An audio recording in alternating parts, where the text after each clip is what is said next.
بسم اللہ الرحمن الرحیم۔ السلام علیکم۔ ابرار رشید آپ کی خدمت میں حاضر ہے۔ آپ سے درخواست ہے کہ اگر ابھی تک آپ نے چینل کو سبسکرائب نہیں کیا تو سبسکرائب کر لیجئے، بیل آئیکن کو ضرور پریس کیجئے گا۔ آپ کا بہت بہت شکریہ۔ مختلف ججوں کو یعنی سپریم کورٹ اور ہائی کورٹ کے ججوں کو دھمکی آمیز خطوط جن میں مبینہ طور پر زہریلا پاؤڈر تھا بھیجنے والے شخص کا سراغ مل گیا ہے۔ یہ شخص کون ہو سکتا ہے، اس کے حوالے سے آپ سے گفتگو کی جائے گی، آپ کے ساتھ جو انفارمیشن اویلیبل ہے وہ شیئر کی جائے گی۔ لیکن اس سے پہلے جس طرح کہ آپ نے تھم نیل پر دیکھا ہوگا کہ میں نے لکھا ہے کہ ایک تھا ارشد شریف اور ایک تھا چٹھا۔ اب آپ سوچ رہے ہوں گے کہ کیا ریلیونس ہے، کیا مماثلت ہے، تو اس حوالے سے میں آپ کو مختصراً آپ کی یاد دہانی کے لیے، آپ کی یادداشتوں کو یا یادوں کو تازہ کرنے کے لیے میں بتا دیتا ہوں کہ ارشد شریف آپ جانتے ہیں کہ پاکستان کے ایک نامور اینکر پرسن تھے۔ ARY سے ان کا تعلق تھا۔ مختصراً بتاؤں گا کہ 22 اگست 2022 کو وہ پشاور ایئرپورٹ سے اس وقت کی صوبائی حکومت کے سرکاری پروٹوکول کے ساتھ دبئی جاتے ہیں، وہاں سے کینیا جاتے ہیں اور 23 اکتوبر 2022 کو کینیا میں ان کا قتل ہو جاتا ہے۔ اس کے بعد ارشد شریف کی شہادت کو کس طرح اپنے سیاسی مقاصد کے لیے کس نے استعمال کیا آپ جانتے ہیں۔ احتجاج کیا گیا، لانگ مارچ کیے گئے، بینر لگائے گئے ارشد شریف کے شہید کے، اور باتیں کی گئیں کہ حکومت نے ارشد شریف کو مروا دیا ہے۔ اس وقت کی انٹیلیجنس ایجنسیز، اداروں پر الزامات لگائے گئے۔ پاکستان کی تمام صحافی برادری سراپا احتجاج تھی۔ اس میں ارشد شریف کے نظریات کے جو مخالف لوگ تھے وہ بھی بڑھ چڑھ کر احتجاج کر رہے تھے کہ ارشد شریف کو انصاف ضرور دلوائیں گے۔ معاملہ سپریم کورٹ تک گیا، یہاں سے ایک تحقیقاتی کمیٹی کینیا گئی، اور اب میں نے بڑا مختصر طریقے سے یہ خاکہ یا احوال آپ کے سامنے رکھا ہے، اور اب تقریباً پونے 2 سال، 1.5 سال سمجھ لیں ہونے کو ہے۔ تو اب 22، 23 اور 24 دیکھیں، 23 اکتوبر کو 2 سال ہو جائیں گے۔ تو مجھے آپ اپنے دل پر ہاتھ رکھ کے بتائیں کہ آپ نے کبھی کسی جرنلسٹ کے منہ سے، کسی وکیل کے منہ سے، تحریک انصاف کے کسی رہنما کے منہ سے ارشد شریف کا نام سنا ہے؟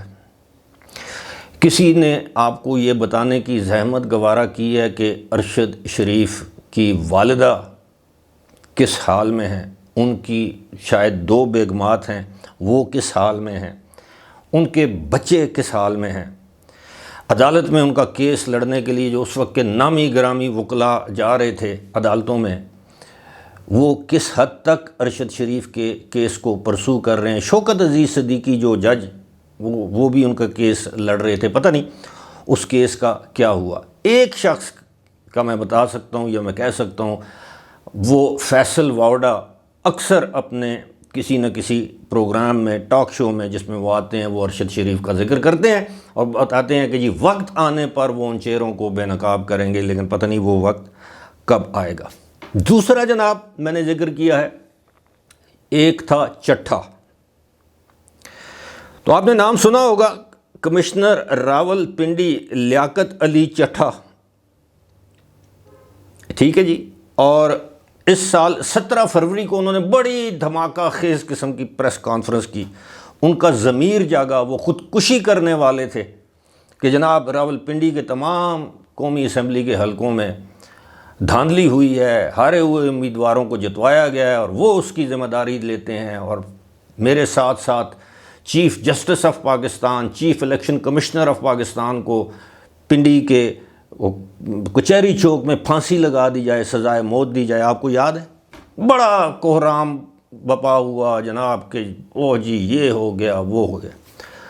22 تاریخ کو وہ الیکشن کمیشن سے معافی مانگتے ہیں، 22 فروری کو۔ اس کے بعد آپ نے کبھی سنا ہے کہ لیاقت علی چٹھا کہاں ہے، ان کے خلاف کیا کارروائی کی گئی، کوئی گرفتاری عمل میں لائی گئی، کوئی تحقیقات ہوئیں، ان کی پینشن روکی گئی کیونکہ وہ ریٹائر ہو گئے تھے؟ تو اسی طرح جناب پاکستان میں بے شمار مثالیں دی جا سکتی ہیں اس طرح کے کیسز کے۔ وقتی طور پر ابال آتا ہے، بھونچال آتا ہے، ہم کہتے ہیں واہ جناب کیا ہو گیا، اور وقت کے ساتھ ساتھ مٹی ڈال دی جاتی ہے، مٹی پڑ جاتی ہے، وہ کیس گرد آلود ہو جاتا ہے، فائلوں میں دب جاتا ہے۔ تو حضور یہی صورتحال پاکستان میں مستقبل میں بھی دیکھیں، ماضی سے ہی آپ ریلیٹ کر سکتے ہیں نا، مستقبل کی پیش گوئی یا پیشن گوئی یا جو بھی ہے آپ پریڈکٹ اسی طرح کر سکتے ہیں نا کہ آپ کا ماضی کیا تھا، حال کیا ہے، مستقبل کیا ہو سکتا ہے۔ تو جناب دعویٰ یہ کیا جا رہا ہے کہ سی ٹی ڈی یعنی کاؤنٹر ٹیررزم ڈپارٹمنٹ نے کھوج لگا لیا ہے، اس نتیجے پر یہ ڈپارٹمنٹ سی ٹی ڈی پہنچ چکا ہے کہ یہ جو ججز کو خط لکھنے والا جو شخص ہے وہ ایک ہی ہے۔ ریشم ہے، کسی جگہ اس نے ریشمہ نام لکھا ہے، کسی جگہ اس نے پتہ نہیں گلشاد بیگم لکھا ہے، یعنی 3 ناموں سے مختلف جج صاحبان کو خطوط لکھے گئے، دھمکی امیز خطوط تھے۔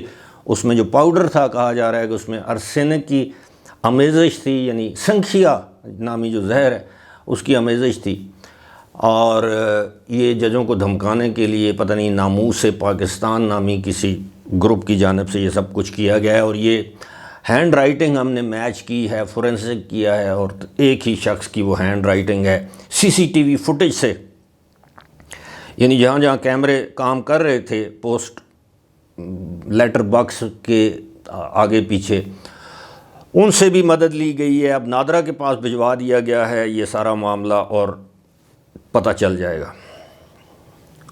تو پتہ چل بھی گیا تو وہی ہوگا جو 2 کیسز کا میں نے حوالہ دیا، میں اس طرح کے درجنوں کیسز کا آپ کو حوالہ دے سکتا ہوں۔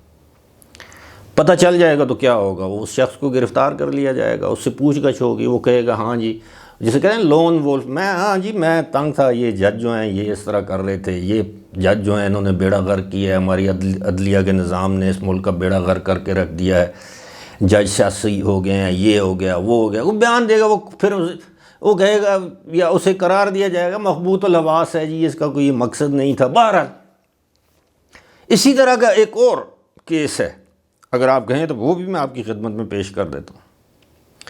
آپ کو یاد ہے وہ نومبر 2022 میں پتہ نہیں 6 یا 7 نومبر کو عمران خان پر یہ ایک پتہ نہیں 5 نومبر پر جو بھی عمران خان پر وزیر آباد میں حملہ ہوا تھا، پتہ نہیں حمید نامی ملزم تھا، اس کیس کا کبھی آپ نے سنا ہے کسی سوشل میڈیا پر، ٹویٹر پر، اخبار میں، کسی ٹیلی ویژن چینل پر کہ وہ جو عمران خان پر جو حملہ ہوا تھا، وہ جو اقدام قتل میں ملوث ملزم ہے، جس نے اقرار جرم کیا تھا، اعتراف جرم کیا تھا کہ ہاں میں نے یہ کام میں نے کیا ہے، اس کیس کا کیا بنا؟ کہاں تک وہ کیس پہنچا؟ کوئی گواہ پیش ہوئے؟ وہ جو ملزم ہے وہ کہاں ہے؟ بات بہت آگے بڑھ گئی۔ اب جس وقت میں آپ سے مخاطب ہوں، کل انشاءاللہ ابھی تک کے جو حالات واقعات ہیں ان کے مطابق سینٹ کے چیئرمین کا انتخاب ہوگا، سینٹ کا چیئرمین بن جائے گا، پارلیمان مکمل ہو جائے گی، اس کے بعد بزنس ایز یوزول۔ تو یہ چھوٹے موٹی چیزیں آپ کی زندگی میں آتی ہیں، وقتی طور پر تلاطم پیدا کرتی ہیں، آپ سمجھتے ہیں او پتہ نہیں کیا ہو گیا کیا ہوگا، اور بالآخر وہی ہم کرکٹ کا ورلڈ کپ جیت جائیں تو بخار قائم رہتا ہے، ایک ہی دفعہ جیتے ہیں، اس کا بخار ابھی تک نہیں اترا ویسے، بلکہ وہ وائرس بن کے ہماری زندگیوں کے ساتھ موجود ہے۔ لیکن ہم کرکٹ کا ورلڈ کپ ہارتے ہیں، میچ ہار جاتے ہیں، بھارت سے ہار گئے، کرکٹ ورلڈ کپ سے باہر ہو جاتے ہیں، اور جناب فوری طور پر کپتان تبدیل، کوچ تبدیل، سلیکٹر کی سلیکٹر بدل دیے جاتے ہیں، بعض اوقات چیئرمین پی سی بی کو ہٹا دیا جاتا ہے، قوم میں بڑا غصہ، یہ وہ۔ 2 مہینے بعد وہی کپتان جس کو ہم ناقص کارکردگی کی بنیاد پر ورلڈ کپ میں ہٹاتے ہیں، بابر اعظم، کچھ عرصے بعد بابر اعظم کو دوبارہ ہیرو بنا کر کپتان بنا دیتے ہیں۔ یہ ہمارا قومی مزاج ہے، تو گھبرانا نہیں ہے آپ نے، یہ معاملے چلتے رہیں گے۔ یہ جذباتی قوم ہے، وقتی طور پر ہمیں فوراً پھونک دی جاتی ہے اخبارے میں، جس طرح پھونک بھری جاتی ہے، جناب او جناب پتہ نہیں کیا ہو گیا، کیا ہونے والا، او بس اب تو جناب 2-3 مہینے کمزور یاداشت کے لوگ ہیں، 2-3 مہینے بعد ہم بھول جاتے ہیں، مٹی پا دیتے ہیں، جس طرح ارشد شریف کا کیس ہے، جس طرح لیاقت علی چٹھا کے کیس کی میں نے مثال دی، جس طرح وہ عمران خان پر حملے کی میں نے مثال دی، اس طرح کی درجنوں مثالیں موجود ہیں۔ آپ اپنے دائیں بائیں دیکھیے، آپ کو اس طرح کی درجنوں نہیں سینکڑوں مثالیں ملیں گی۔ فی الحال مجھے دیجیے اجازت، خدا حافظ۔